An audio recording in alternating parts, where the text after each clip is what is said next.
बहुत समय पहले की बात है। एक राज्य था जहां का राजा अत्यंत शक्तिशाली और समृद्ध था। राज्य में अन्न धान्य की कोई कमी न थी, सेनाएं प्रचंड थीं और प्रजा भी खुशहाल थी। परंतु उस राजा का स्वभाव घमंडी और अभिमानी था। वह सोचता था कि उसकी शक्ति से बढ़कर इस धरती पर कोई नहीं।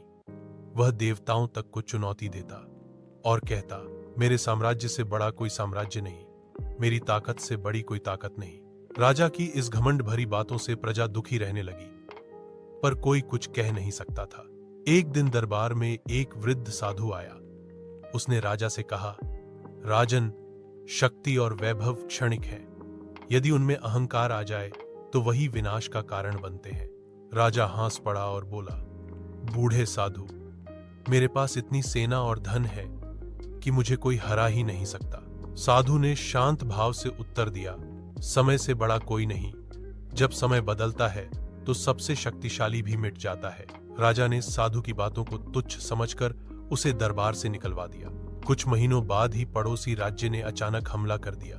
राजा को विश्वास था कि उसकी सेना सबको हरा देगी, लेकिन युद्ध में उसकी सेना हार गई। उसके विश्वसनीय मंत्री उसे छोड़कर दुश्मन से जा मिले और उसका राजमहल भी छिन गया। अंत में वही घमंडी राजा जंगलों में भटकने लगा। एक दिन भूखा प्यासा वही साधु फिर उसके सामने आया। साधु ने मुस्कुराकर कहा, राजन, देखा, समय ही सबसे बड़ा शासक है। मनुष्य को कभी भी शक्ति और संपत्ति पर घमंड नहीं करना चाहिए।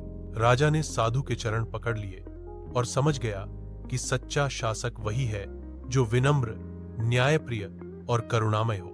एला कहानी की सीख, अहंकार मन